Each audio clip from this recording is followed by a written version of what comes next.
The blood on Clara Everhart's hands would not wash away no matter how hard she scrubbed them raw in the creek water behind the boarding house. And she knew that the stain she carried went far deeper than her skin could show. She had arrived in Canon City, Colorado 3 weeks ago on the afternoon stagecoach, carrying nothing but a worn carpetbag and secrets heavy enough to crush her spine. And in those 21 days, she had not spoken more than necessary words to anyone who crossed her path. The year was 1882, and the mining town nestled in the Arkansas River Valley hummed with the constant activity of men seeking silver and gold in the nearby mountains, their dreams as dusty as the streets they walked. Clara had taken work at the Golden Rose Saloon, serving drinks and keeping her eyes down, her past locked behind lips that rarely smiled anymore. The saloon owner, a weathered woman named Ida Pritchard, had asked no questions when Clara showed up looking for work, and that mercy alone had been enough to make Clara want to weep. She poured whiskey and wiped tables and collected coins, and every night she climbed the stairs to her small rented room above the general store and lay awake listening to the sounds of the town settling into darkness. Sometimes she would press her hands against her stomach and remember, and the remembering would make her curl into herself like paper held too close to flame. She had left Missouri in the dead of night 6 weeks ago, and she could still hear the shouting, still smell the smoke, still feel the weight of what she had done pressing against her chest, until she could barely breathe. Canon City sprawled along the Arkansas River with the Sangre de Cristo Mountains rising dramatic and red to the west, their peaks still holding snow even in late May. The town had grown rapidly since the railroad arrived, and now boasted 2 hotels, 3 saloons, a newspaper office, a school, and enough optimism to convince people that civilization had truly taken root in this wild country. Clara watched it all from a distance, never quite belonging, never quite believing that she deserved to be part of anything good or normal or safe. She was 22 years old and felt ancient, worn down by guilt and fear, and the terrible knowledge of what human beings were capable of when pushed beyond endurance. Xander Jameson rode into Canon City on a Tuesday morning with 3 days of trail dust on his clothes and a string of 5 horses he had broken for a ranch down in Pueblo. He was 25, tall and lean with dark hair that needed cutting and gray eyes that seemed to notice everything without judgment. He had been working as a horse trader and occasional ranch hand for 7 years, ever since his father died and left him with nothing but a good saddle and the skills to survive in hard country. Xander had a reputation for being fair in his dealings and better than most at reading both horses and people, though he kept his observations to himself more often than not. He was not a man who talked much, but when he did speak, folks tended to listen. He sold the horses to the livery stable owner for a fair price, then walked his own mount, a steady bay gelding named Rusty, down to the water trough. The sun beat hard on the packed dirt street, and the smell of fresh bread from the bakery mixed with less pleasant odors from the livery and the outhouses behind the buildings.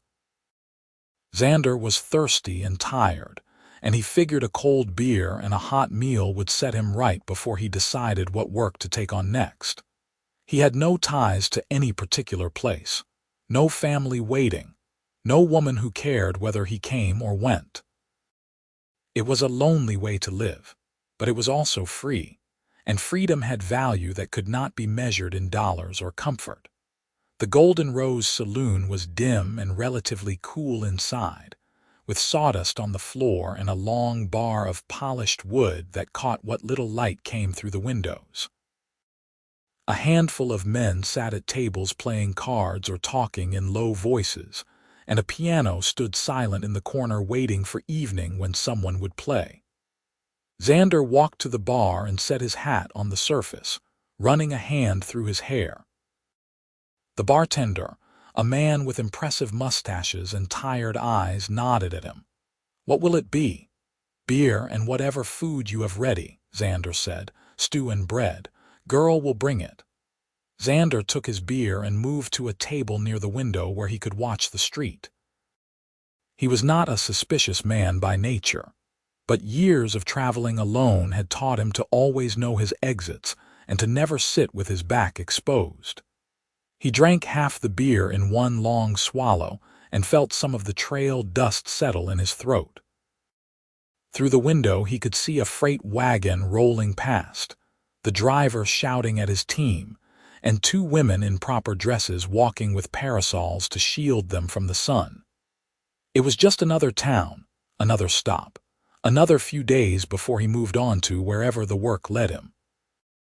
When Clara emerged from the kitchen carrying a bowl of stew and a plate of bread, she kept her eyes on the food, concentrating on not spilling anything. She had learned to make herself small and unnoticeable, to move through rooms like a ghost that no one needed to acknowledge beyond the services she provided. She set the bowl and plate in front of the stranger at the window table and turned to go without speaking. "Thank you," Xander said, and something in his voice made her look up despite her intention not to. Their eyes met for just a moment, and in that moment, Xander saw something that made him go still inside. It was not her appearance, though she was pretty in a wan, worn-down sort of way, with light brown hair pulled back and hazel eyes that had seen too much. It was the look in those eyes, the haunted quality of someone who had been hurt and was still running from whatever had done the hurting. He knew that look because he had seen it before in mirrors and in the faces of people the world had chewed up and spit out. Clara broke the gaze first, murmuring something that might have been, "You are welcome," and hurrying back toward the kitchen. Her heart was pounding for no reason she could name. The cowboy at the table was just another customer, just another dusty traveler passing through, and she had no business noticing the color of his eyes or the gentleness in his voice when he thanked her. She had built walls around herself for good reason, and she could not afford to let anyone start chipping away at them. Xander ate his stew slowly, thinking. He was not the kind of man who believed in love at first sight or destiny or any of the romantic nonsense that poets wrote about. But he was the kind of man who believed in paying attention to his instincts, and his instincts were telling him that the girl who had brought his food was in some kind of trouble. It was none of his business. He should finish his meal, find a bed for the night, and move on with his life.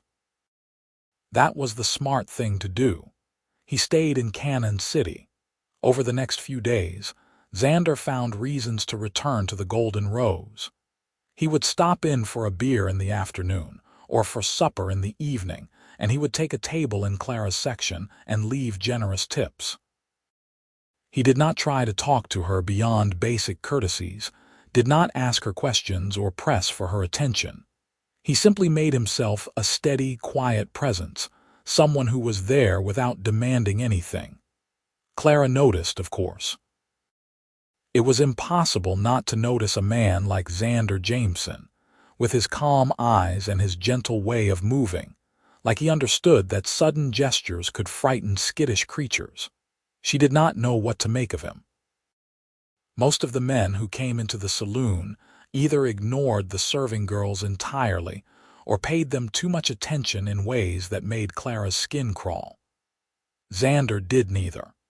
He was polite, respectful, and he looked at her like she was a person rather than a convenience or an opportunity.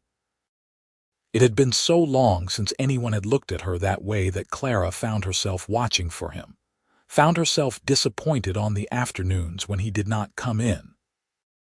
Xander had taken a job helping to build a new barn for a widow woman on the edge of town, and the work was honest and straightforward.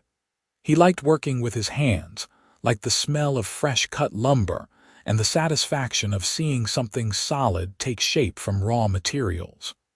The widow, Mrs. Abernathy, fed him lunch and paid him fair wages and did not pry into his business. In the evenings, after he cleaned up at the boarding house where he had rented a room, he would walk to the Golden Rose and watch Clara work. He was falling for her, and he knew it, and he did not fight it. There was something about her that called to him, some recognition of shared damage, of understanding what it meant to carry burdens that no one else could see. He wanted to know her story. More than that, he wanted to help her carry whatever weight was crushing her down. But he was patient, and he knew that trust could not be rushed. It was on a Saturday evening, nearly 2 weeks after Xander first arrived in Canon City, that things began to change. The saloon was crowded and noisy, full of miners and ranch hands spending their wages on whiskey and cards and the illusion of good times. Clara moved through the crowd with her tray, collecting empty glasses and dodging grabbing hands. She had learned to deflect most advances with a quick word or a quicker step, but tonight there was a man she had not seen before, a big fellow with a red face and mean eyes, who had been drinking since mid-afternoon. When Clara passed his table, he reached out and grabbed her wrist, pulling her off balance so that her tray tipped and glasses crashed to the floor. The sound cut through the noise of the room, and several men laughed. Clara tried to pull away, her heart hammering, but the drunk's grip was iron strong. "Not so fast, sweetheart," he slurred. "Come sit with me a while." "Let me go," Clara said, keeping her voice low and even. "You are drunk. Let me go." "I will let you go when I am good and ready," the man said, and he yanked her closer so that she stumbled against the edge of the table. His other hand came up to grab at her waist, and Clara felt panic rising in her throat, felt the walls closing in, felt the memories surging up like flood water. Then Xander was there, his hand closing around the drunk's wrist with enough pressure to make the man yelp and release Clara.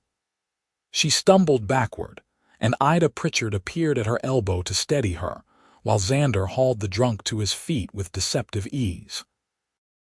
"The lady asked you to let go," Xander said, his voice quiet and absolutely cold. "Where I come from, when a lady asks you to let go, you let go." The drunk swung at him, a wild haymaker that Xander avoided by simply stepping to the side. The momentum of the missed punch sent the drunk staggering, and Xander used the man's own motion to walk him toward the door, one hand clamped on his collar. The bartender opened the door, and Xander shoved the drunk out into the street hard enough that the man landed on his backside in the dirt. The whole thing had taken perhaps 15 seconds. Xander turned back to the room, his eyes scanning for Clara. She was standing by the bar with Ida, her face white as chalk, her hands shaking. He wanted to go to her, but he knew that would be too much, so he simply met her eyes across the room and nodded once, a question and an assurance all in one gesture. "Are you all right? I am here if you need me." Clara nodded back, the smallest movement of her head, and then she turned and fled through the kitchen door to the back room where Ida kept supplies. Ida followed her, and Xander heard the older woman's voice murmuring something reassuring. He picked up his hat from the table where he had left it, set some coins on the bar to cover his tab, and walked out into the evening air. His hands were shaking slightly with adrenaline and anger. He had wanted to hit that drunk, wanted to make him hurt for putting fear in Clara's eyes, but violence never solved anything in the long run. Xander had learned that the hard way. He walked down to the river and stood on the bank watching the water slide past in the fading light, letting his heartbeat slow back to normal. The mountains to the west were turning purple with dusk, and somewhere a dog was barking. Just another evening in just another town, except that it was not just another town anymore because she was here. Clara did not return to the saloon floor that night. Ida sent her home early, and Clara walked through the quiet streets to her room with her arms wrapped around herself. She felt brittle and shaken, not because of what had happened, but because of how close she had come to completely falling apart in front of everyone. The drunk grabbing her had brought it all rushing back. The smell of whiskey on breath, the feeling of being trapped, the terror and the rage and the terrible moment when she had picked up the heavy iron skillet and brought it down with all her strength. She had killed a man in Missouri. That was the secret she carried, the weight that was crushing her. She had killed a man and she had run, and she did not know if anyone was looking for her or if the law had decided it was not worth pursuing, and the not knowing was almost worse than the knowing would be. She sat on the edge of her narrow bed in her small room and shook with silent tears, grieving for the girl she had been before everything went wrong. There was a soft knock at her door an hour later, and Clara froze. It was late for visitors, and her room only had one door and one window, and if someone had come to arrest her, she had nowhere to run. The knock came again, gentle and patient. "Clara, it is Ida. I brought you some tea." Clara opened the door to find the saloon owner standing in the hallway with a steaming cup and a concerned expression. Ida pushed past her into the room, setting the tea on the small table by the window, and then turned to study Clara with eyes that had seen everything there was to see in 30 years of running saloons. "That cowboy who helped you tonight," Ida said without preamble. "Xander Jameson. He is a good man. I asked around about him. People say he is honest and fair and he does not drink to excess or start fights. He has been coming in every day for 2 weeks just to see you, though he has been too polite to say so." "I cannot," Clara said, her voice barely a whisper. "I cannot let anyone get close. It is better if I stay alone." "Better for who?" Ida asked, not unkindly. "Listen, girl, I do not know what you are running from, and I am not asking you to tell me, but I have been in this world long enough to know that running forever is not a life. At some point, you have to stop and decide if you are going to let the past kill you or if you are going to try to live anyway." "You do not understand," Clara said. "What I did, what happened, it is too terrible. No one could understand." "Try me," Ida said, sitting down on the room's only chair and folding her hands in her lap. "I have done terrible things too. Most people have if they have lived long enough and hard enough. The question is not what you did. The question is what you do now."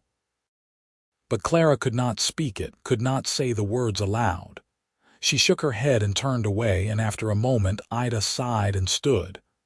"Drink the tea," she said. "Get some sleep. And Clara, that cowboy, he looks at you like you hung the moon.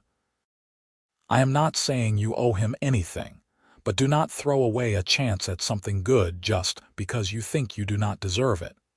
Sometimes we deserve grace even when we do not think we do."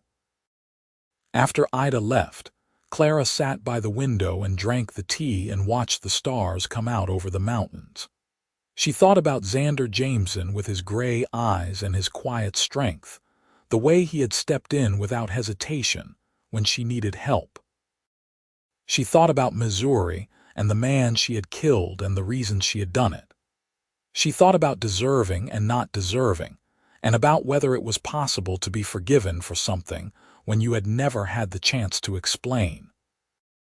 The man she had killed had been her stepfather, a drunk and a brute who had beaten her mother for years until her mother died of a fever that was probably just giving up on life. After her mother's death, he had turned his attention to Clara, and she had endured it for as long as she could, hoping he would drink himself to death or leave or just stop. But he had not stopped. And one night when he came at her with his belt in one hand and whiskey on his breath, something in Clara had snapped. She had grabbed the iron skillet from the stove, still hot from cooking supper, and she had hit him. She had hit him and he had gone down, and she had kept hitting him until he stopped moving. She had not meant to kill him. She had meant to make him stop, to make him never hurt her again, to make the nightmare end. But dead was dead, regardless of intention, and she knew that the law would not care about the bruises on her arms or the terror in her heart. She had taken a life, and that was murder, and so she had run. She had packed her few belongings and taken the money from the tin on the shelf and left in the darkness, and she had not stopped running until she reached Canon City. Now she was here, and there was a cowboy who looked at her with kind eyes and treated her like she mattered, and she did not know what to do with that. She did not know how to let anyone in when letting them in meant eventually having to tell them what she had done. How could she look Xander Jameson in the eye and say, "I killed a man with a skillet and watched him bleed on the kitchen floor"? How could anyone hear that and not turn away in disgust or fear? But Ida's words kept echoing in her head. Sometimes we deserve grace even when we do not think we do. Sunday was Clara's day off from the saloon, and she usually spent it washing her clothes and mending and walking along the river where she could be alone with her thoughts. This Sunday she did her washing early and hung it to dry in the sun behind the general store, then walked down to the water with no particular destination in mind. The river ran fast and cold with snowmelt from the mountains, and the sound of it was soothing in a way that human voices rarely were. She found a flat rock in the shade of a cottonwood tree and sat down, letting her mind go quiet. She had been there perhaps half an hour when she heard footsteps on the path behind her. She tensed, ready to flee, but when she looked up it was Xander Jameson standing there with his hat in his hands, looking uncertain in a way that was somehow endearing. "I am sorry," he said immediately. "I did not mean to intrude. I walk this path most days, and I saw you sitting here, and I thought I should make sure you were all right after last night. But if you want me to go, I will go." Clara surprised herself by saying, "You can stay if you want." Xander's face lit up with a smile that transformed his whole appearance, making him look younger and less weathered. He sat down on a nearby rock, not too close, giving her space. For a few minutes they sat in silence, listening to the river and the wind in the cottonwood leaves. "Thank you for helping me last night," Clara said finally. "You did not have to do that." "Of course I did," Xander said, sounding surprised that she would think otherwise. "A man puts his hands on a woman against her will. Someone needs to stop him. That is just basic decency." "Not everyone sees it that way," Clara said quietly. "Then not everyone is worth knowing," Xander replied. He was quiet for a moment, then added, "I have been coming to the Golden Rose for 2 weeks hoping to work up the courage to actually talk to you. I know I am just a drifter, a horse trader with no prospects to speak of, but I would like to know you better, Clara, if you would allow it. No pressure, no expectations. Just 2 people talking." Clara felt something crack open in her chest, some small seed of hope that she had thought was dead. She looked at Xander, really looked at him, and saw honesty in every line of his face. He was not a smooth talker or a charmer. He was just a man, a good man, trying to connect with another human being in a world that was often cruel and lonely. "What do you want to know?"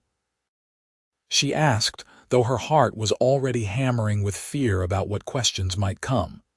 "Anything you want to tell me," Xander said.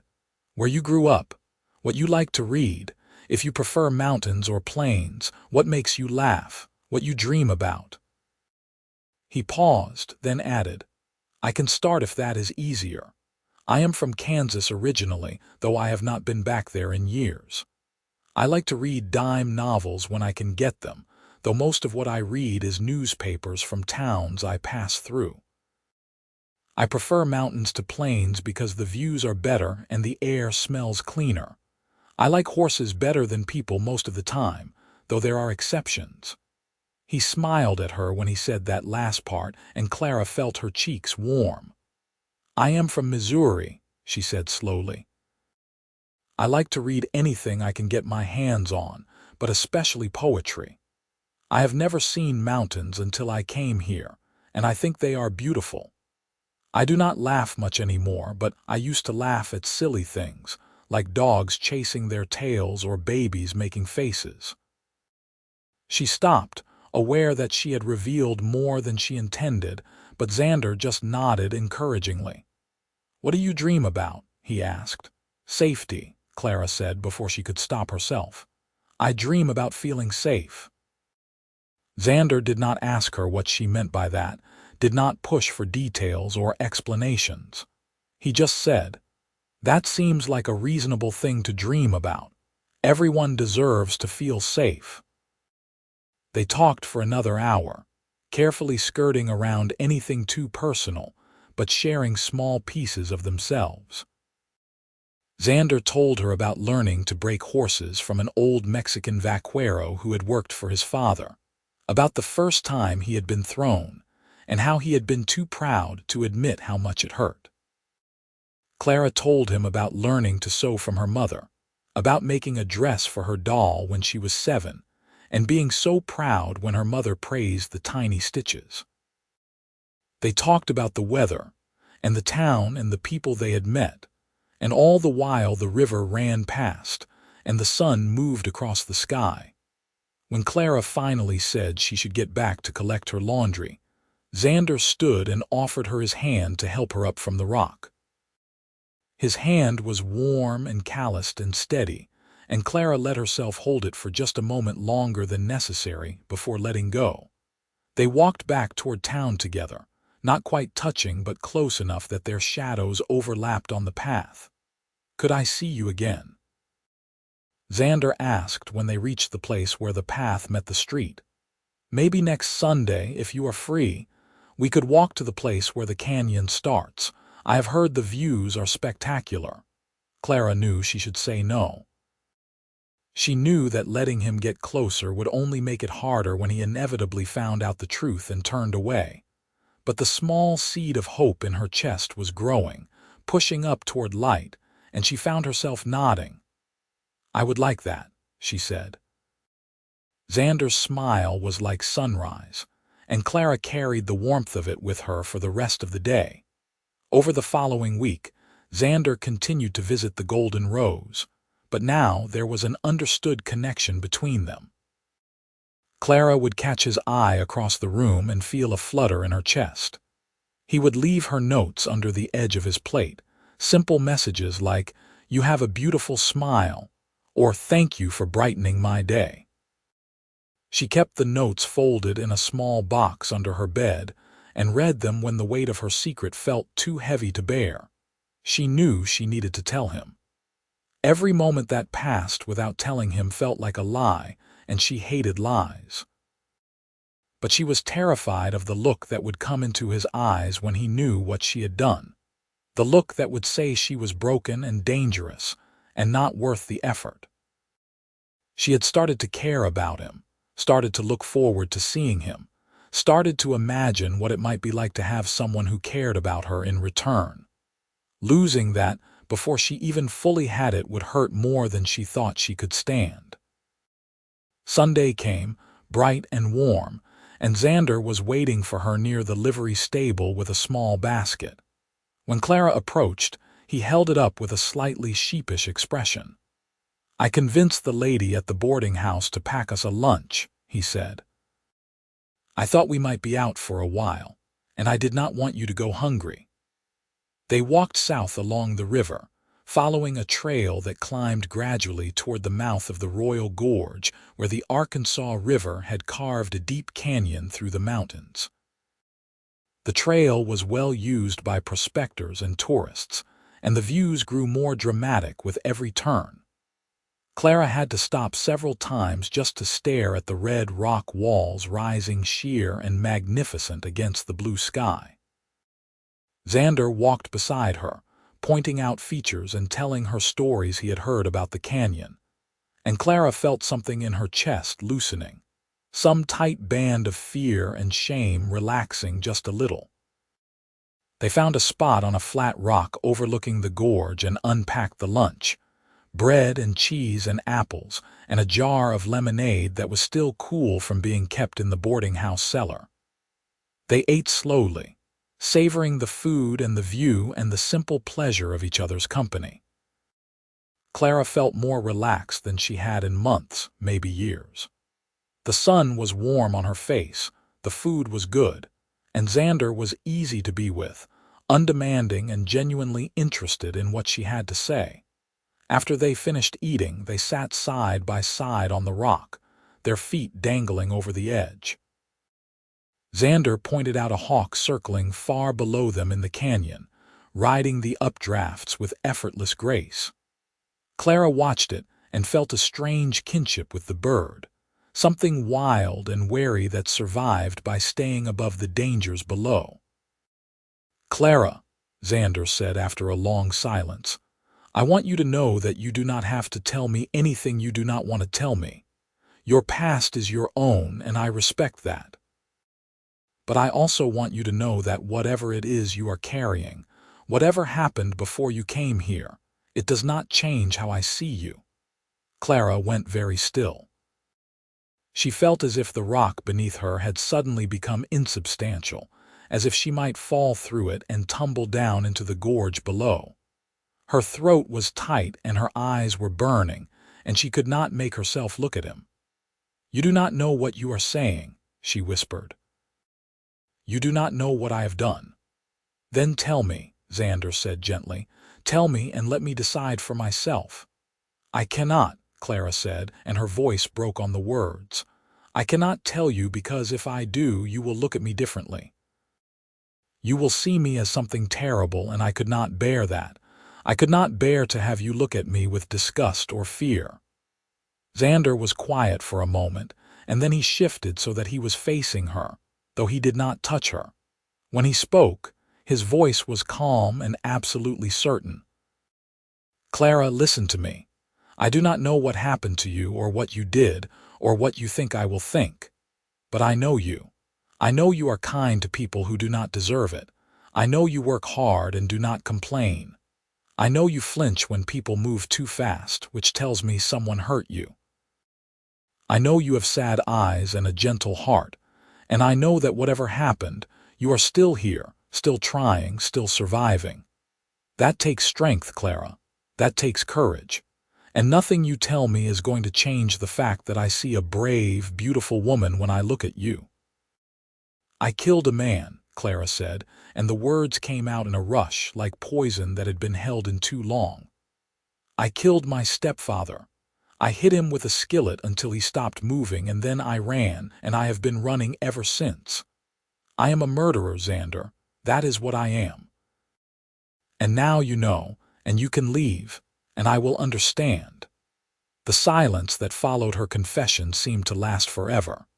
Clara could hear her own heartbeat pounding in her ears, could hear the wind in the canyon below, could hear the hawk calling as it wheeled through the air.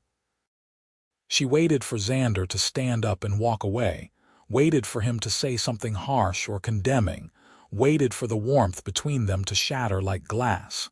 Instead, Xander said, "Did he hurt you?" Clara blinked, confused by the question. "What? Your stepfather, the man you killed. Did he hurt you?" "Yes," Clara whispered. "He hurt me. He hurt my mother until she died, and then he hurt me, and I could not stand it anymore. I did not mean to kill him. I just wanted him to stop.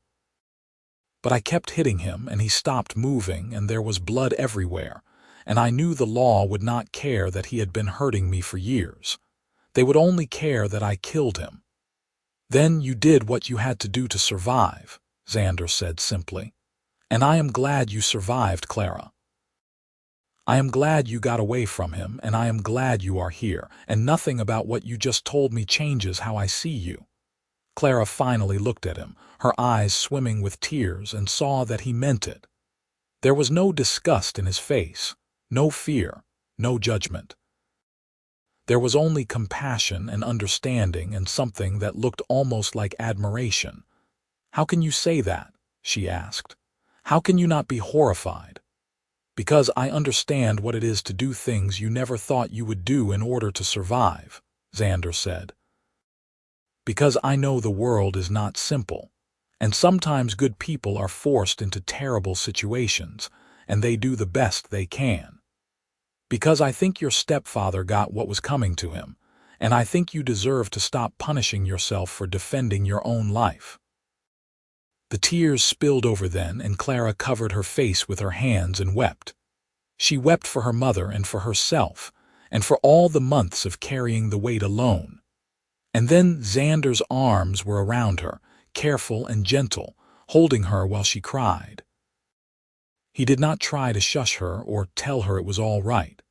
He just held her and let her grieve, and that simple act of acceptance broke something open in Clara that had been locked tight for so long. When she finally stopped crying, she pulled back and wiped her eyes, embarrassed by her loss of control.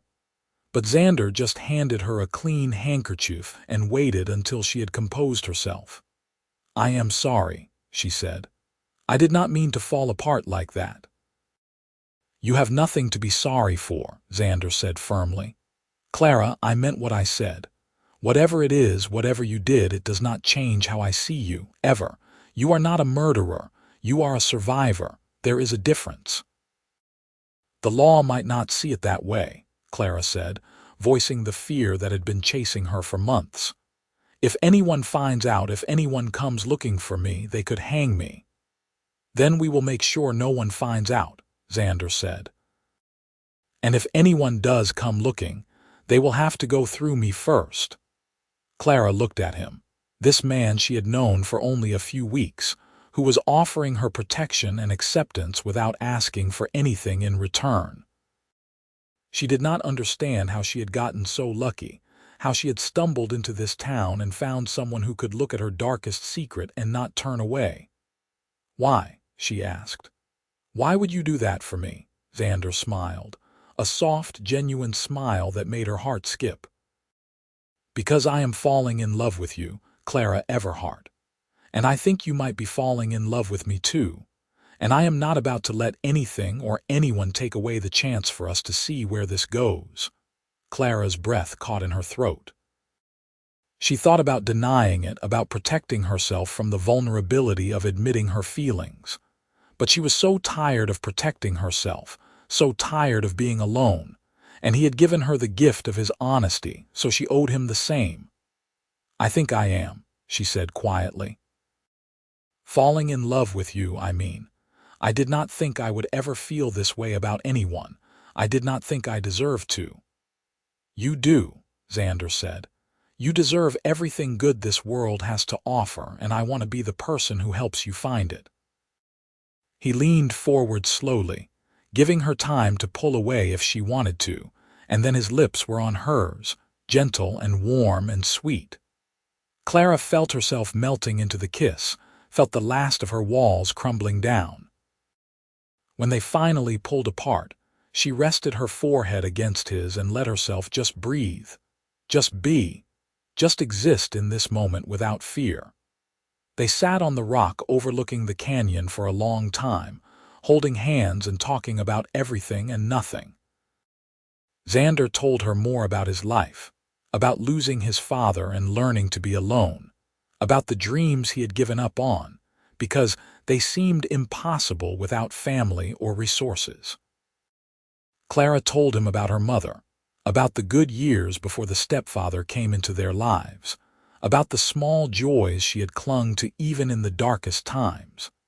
They shared their scars and their hopes, and the canyon held their words and kept them safe. When the sun started to sink toward the mountains, they packed up the basket and walked back toward town. Xander kept hold of Clara's hand the entire way, his thumb stroking gentle circles on her palm. It was such a simple thing, holding hands, but it felt revolutionary to Clara. It felt like being connected to another human being in a way that was honest and open and good. "What happens now?" Clara asked as they neared the edge of town. "Now we take it one day at a time," Xander said. "I am not going anywhere, Clara. I will stay in Canon City as long as you are here. We will figure out the rest as we go." "You would do that?" Clara asked. "Give up your traveling for me?" "I have been traveling because I had nowhere to stay," Xander said. "But if I have a reason to stay, then this is as good a place as any. Better, actually, because you are here." Over the following weeks, Xander and Clara settled into a pattern that felt like the beginning of something real and lasting. Xander took steady work at the livery stable, breaking horses and doing repairs, and rented a small house on the edge of town with room for a workshop and a corral. Clara continued working at the Golden Rose, but now her days had purpose beyond simple survival. She had someone to look forward to seeing, someone who made her feel valued and cherished. They saw each other every day, sometimes just for a few minutes when Xander stopped by the saloon, sometimes for hours when they walked by the river or sat on the porch of his rented house and watched the stars come out. They talked about their pasts and their presents and tentatively, carefully, about their futures. Xander told Clara he wanted to build up his horse trading business, maybe buy some land and start breeding working stock. Clara admitted that she had always dreamed of learning to ride, of feeling the freedom that came with being on horseback. "I will teach you," Xander said immediately. "I have a gentle mare at the livery who would be perfect for a beginner. We can start whenever you are ready." So they added riding lessons to their routine. 3 times a week, in the early morning before Clara had to be at work, Xander would meet her at the livery with the mare, a patient bay named Daisy who had been used for a lady's horse before her owner moved east. At first Clara was terrified, certain she would fall and break her neck, but Xander was a patient teacher. He showed her how to approach the horse, how to read her body language, how to mount and sit properly in the saddle. He walked beside her, leading Daisy in slow circles around the corral, until Clara felt secure enough to try holding the reins herself. The first time Clara made Daisy walk forward on her own command, she laughed with pure delight, and Xander thought it was the most beautiful sound he had ever heard. He loved seeing her confidence grow, loved watching her bloom like a flower that had been kept too long in the shade. She smiled more now, talked more freely, and sometimes he would catch her humming while she worked. The shadows had not left her eyes completely, but they were lighter, pushed back by happiness and hope. Not everything was perfect. Clara still had nightmares sometimes, waking in her small room above the general store with her heart racing and the smell of blood in her nose. She still flinched when men raised their voices or moved too quickly. She still carried the fear that someone would come from Missouri with a warrant and handcuffs, and the end of everything good she had found. But Xander was always there with steady hands and a calm voice, reminding her that she was safe, that she was loved, that the past did not have to define her future. In late July, Xander asked Clara to marry him. It was not a grand gesture or a dramatic proposal. They were sitting on his porch in the evening, watching a thunderstorm roll in over the mountains, and he simply took her hand and said, "Clara, I want to spend my life with you. Will you marry me?"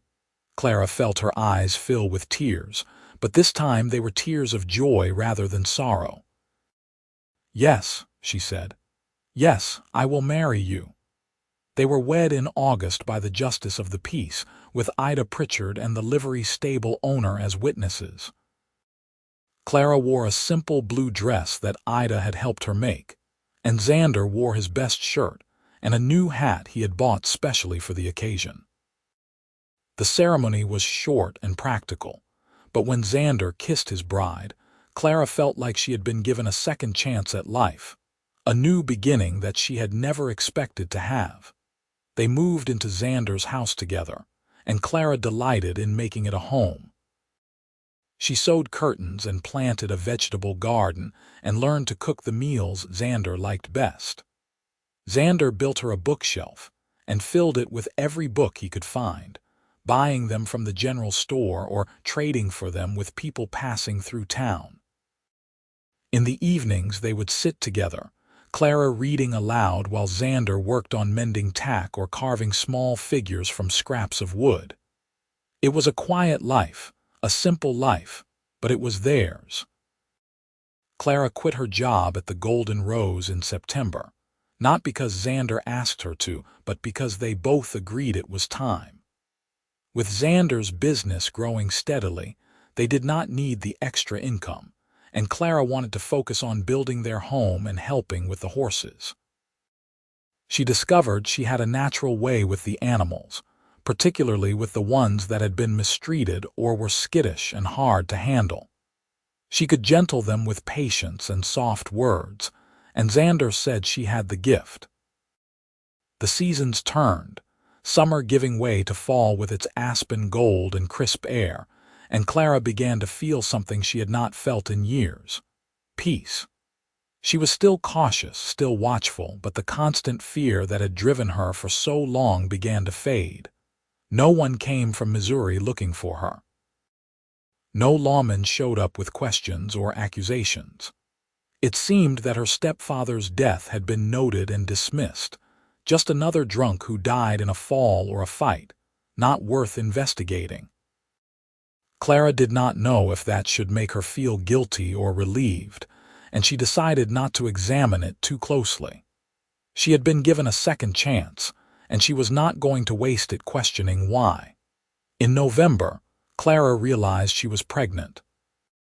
The knowledge filled her with a complicated mix of joy and terror. She wanted a child, wanted to build a family with Xander, but she was also afraid. What if she was a terrible mother?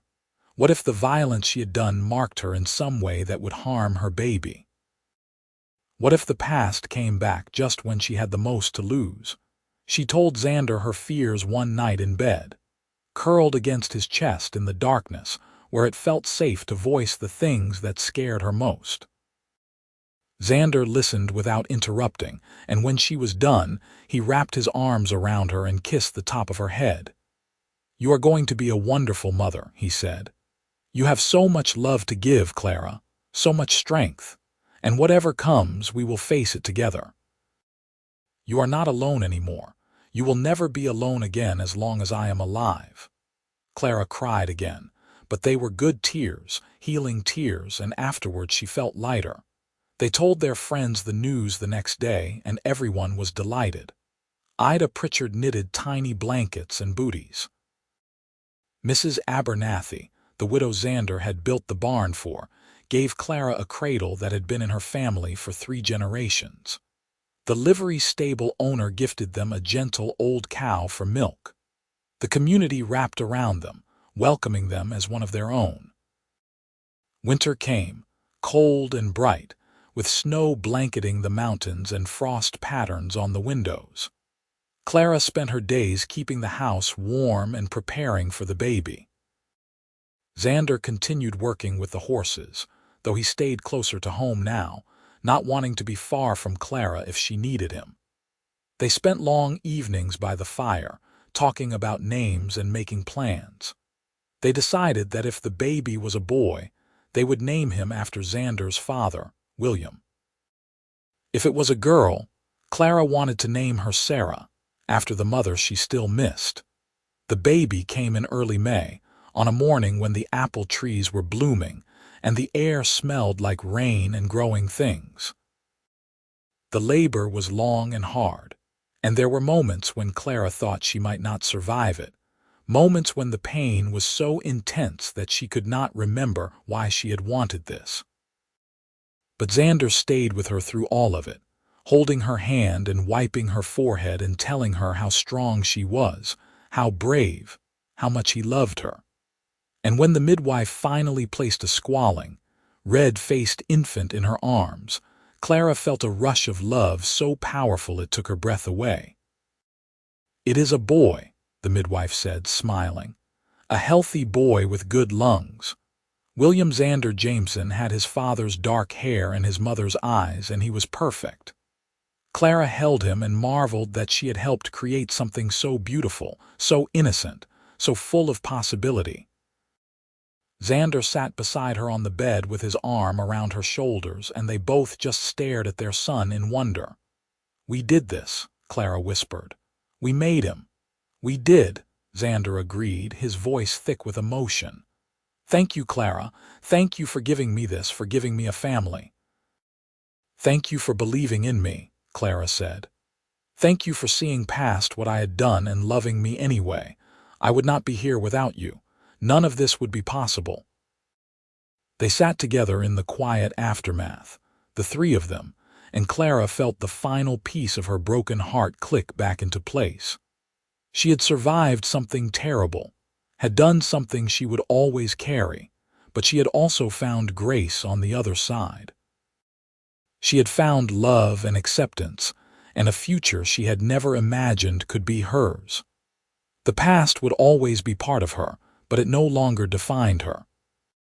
She was a wife now, and a mother, and a woman who had learned that sometimes strength meant enduring, and sometimes it meant letting yourself be loved. The years that followed were full and good.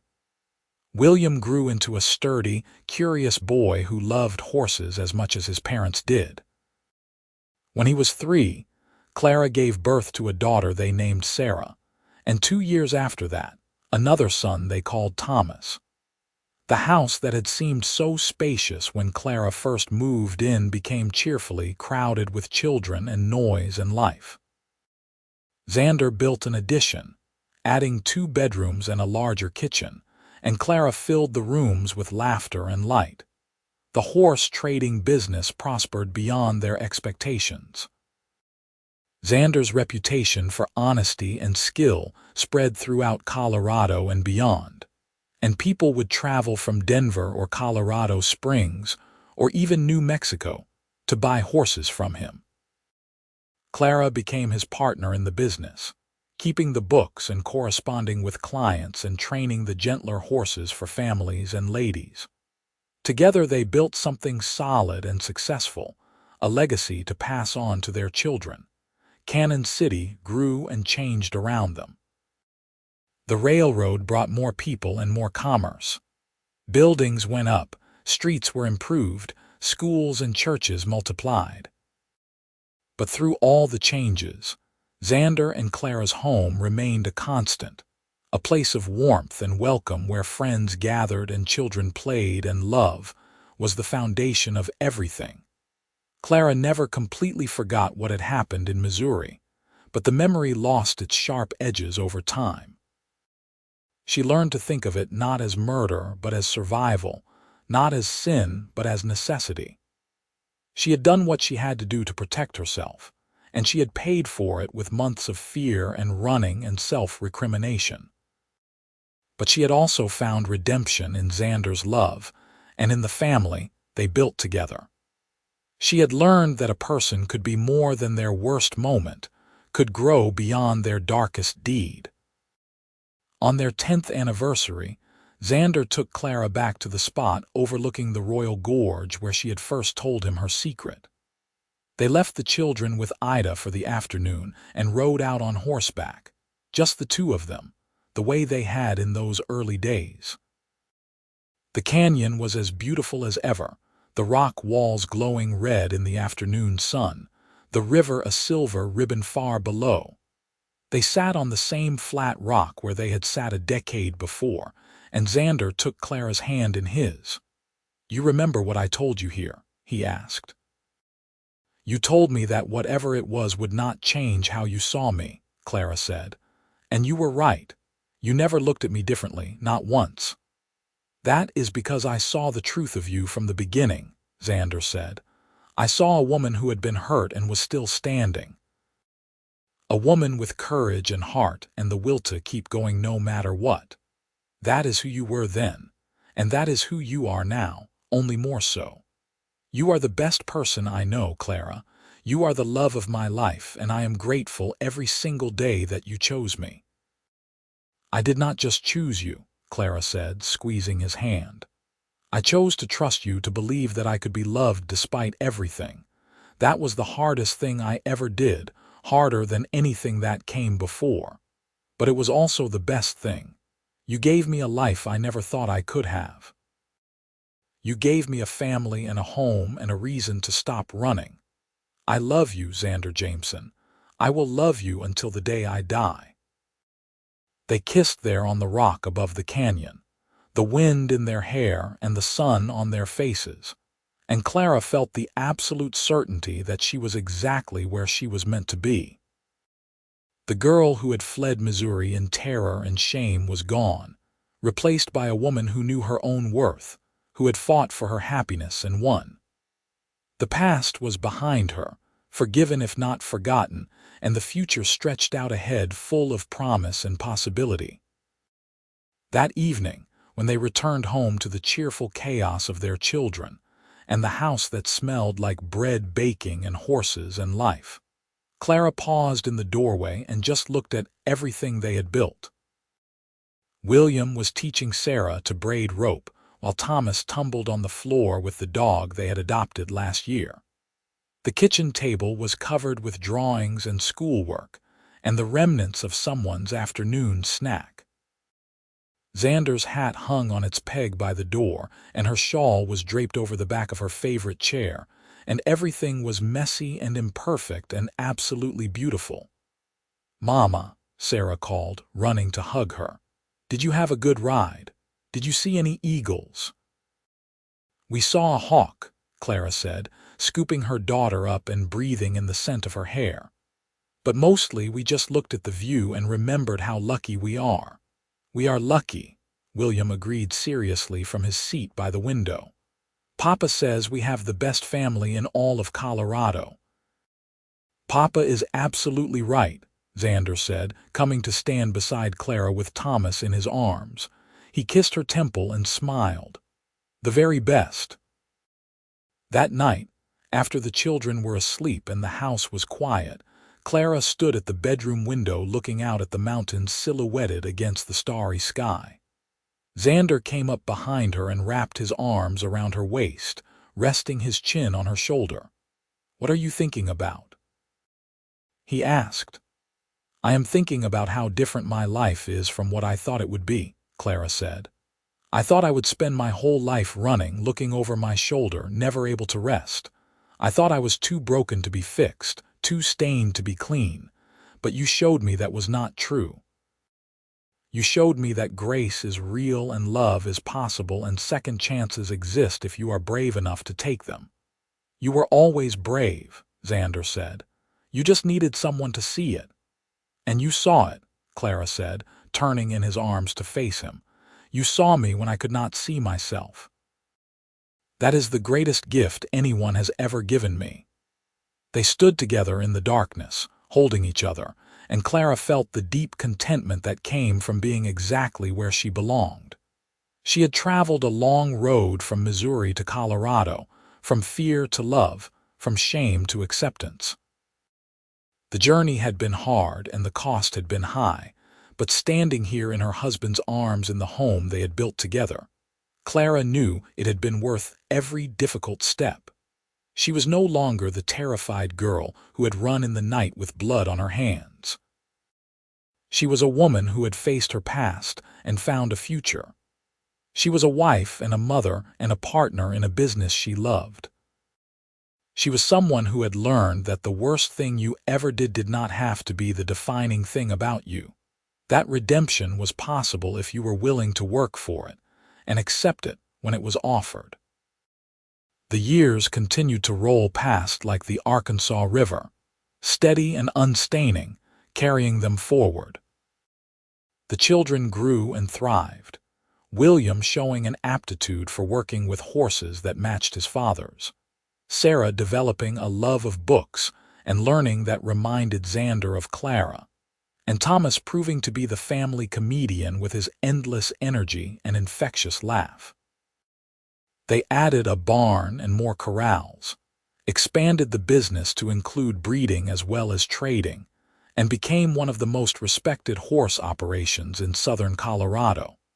Clara became involved in the community in ways she never could have imagined when she first arrived in Canon City.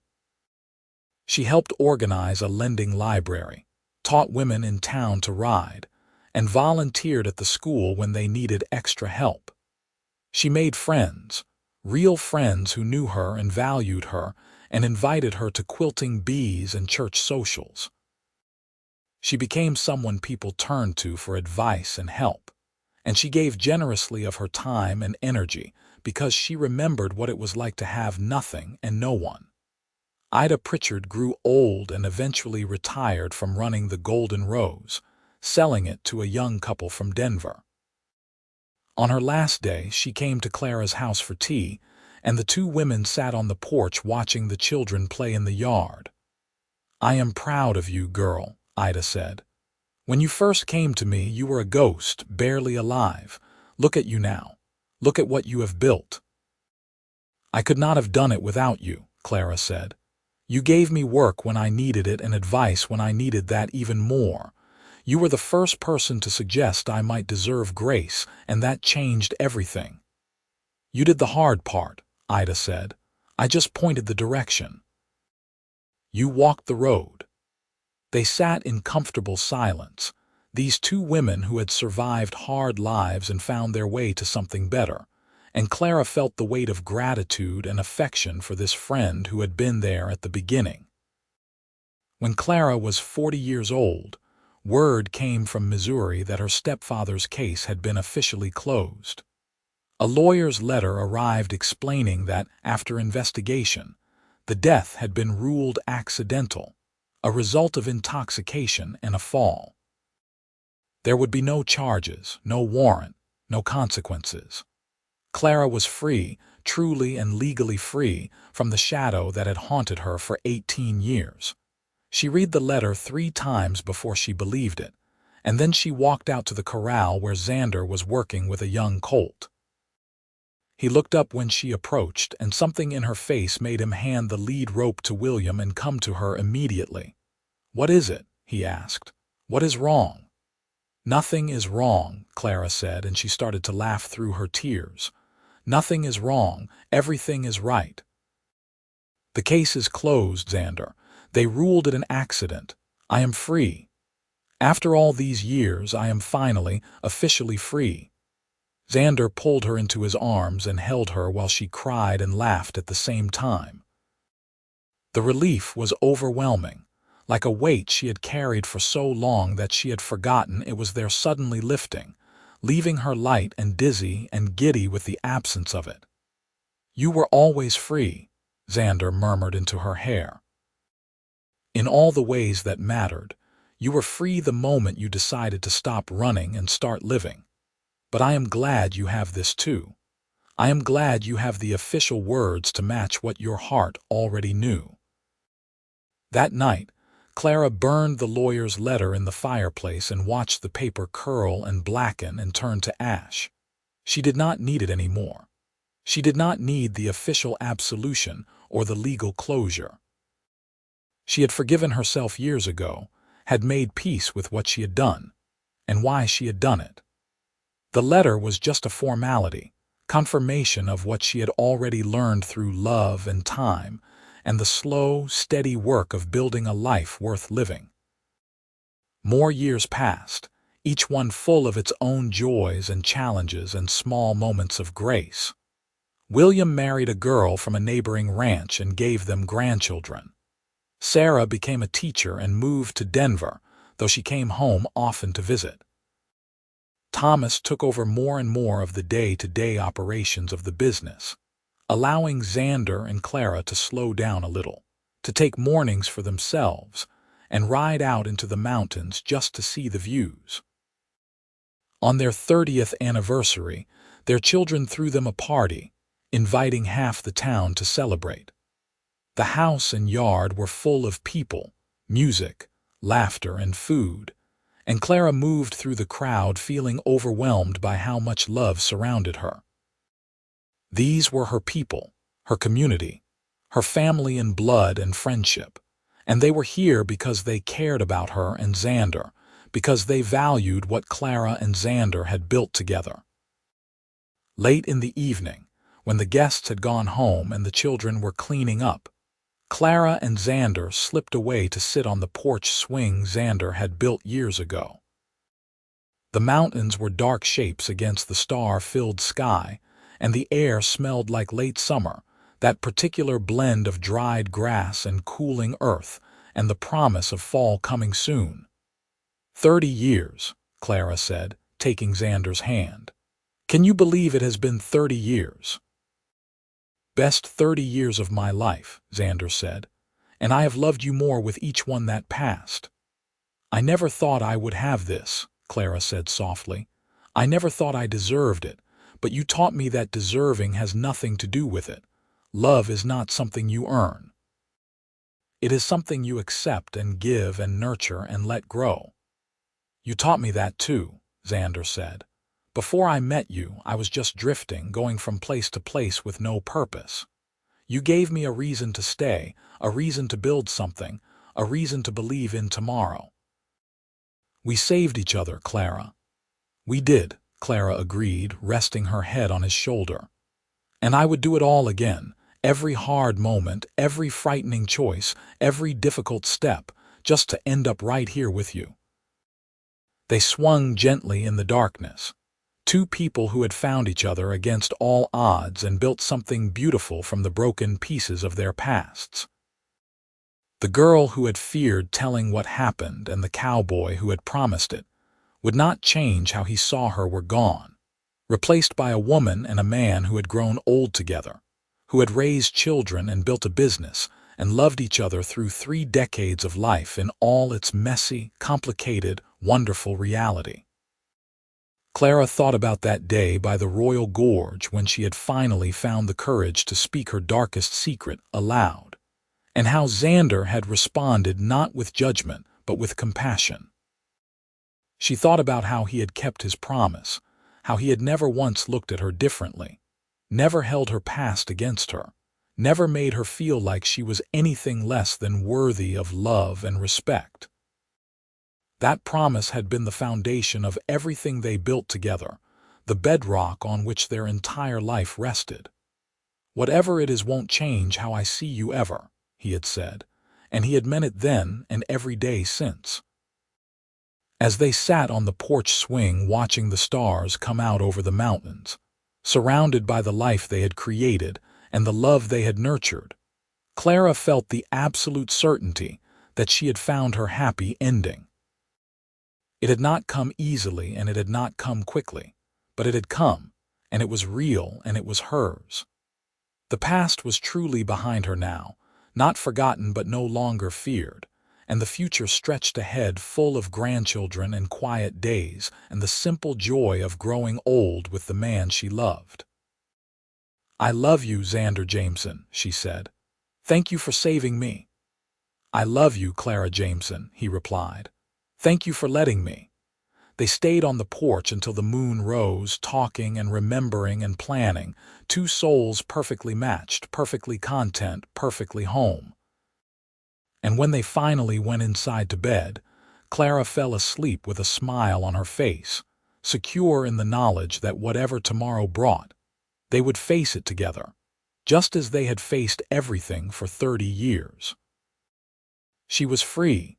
She was loved, and she was home, and nothing in this world or the next could take that away from her.